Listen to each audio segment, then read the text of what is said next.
एका आईने तिच्या मुलाचे रक्ताने माखलेले कपडे 6 महिन्यांनी का धुतले आणि ती अजूनही त्याची वाट का बघत आहे? पुण्याजवळच्या एका जुन्या वाड्यात त्या सकाळी एक विचित्र शांतता पसरली होती. बाहेर पक्ष्यांचे आवाज होते, पण त्या घराच्या आत सगळं काही थांबल्यासारखं वाटत होतं.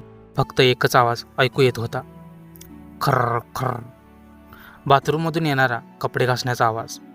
त्या छोट्याशा बाथरूममध्ये 55 वर्षाची विमल काकू लाकडी पाटावर बसून कपडे धुत होत्या.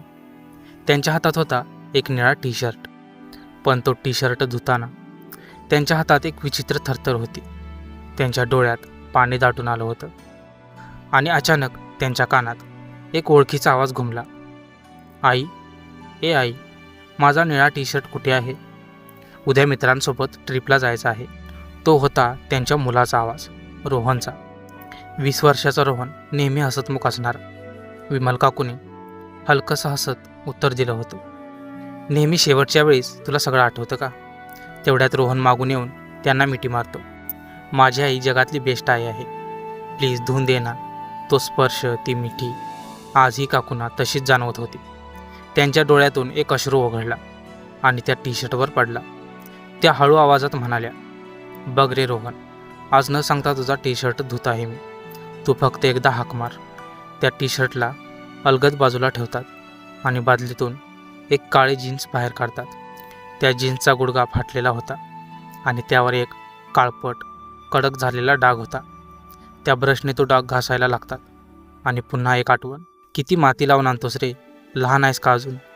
रोहन हसत म्हणाला होता, आई, गाडीवरून पडलो, काही नाही झालं मला, तू फक्त डाग काढ. पण आज तो डाग मातीचा नव्हता. जसं जसं साबणाचं पाणी त्या जीन्सवरून वाहत होतं, तसतसं ते पाणी हळूहळू लालसर होत होतं. तो वाळलेल्या रक्ताचा डाग होता. ते बघून काकूंचा श्वास अडकला. त्यांच्या हातातून ब्रश खाली पडला आणि त्यांनी जोरदार हुंदका दिला. तेवढ्यात शेजारी राहणारी सुनीता आत आली. ती थबकली, काकू, काय करताय तुम्ही? ती खाली बसली आणि म्हणाली, काकू, रोहनला जाऊन 6 महिने झाले. कालच पोलिसांनी त्याचे कपडे परत दिलेत. हे कपडे फेकून द्या आता. ते शब्द काकूंच्या हृदयात खोलवर घुसले.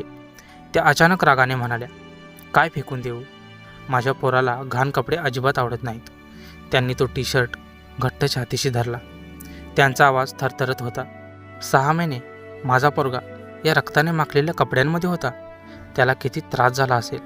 त्या रडत म्हणाल्या, मला हे रक्त धुवून काढायचं आहे, मला त्याचे कपडे स्वच्छ करायचे आहेत. सुनीता गप्प झाली. तिच्याकडे काहीच उत्तर नव्हतं. आणि तेव्हा विमल काकूने जे म्हटलं ते ऐकून सुनीताच्या अंगावरती काटा झाला.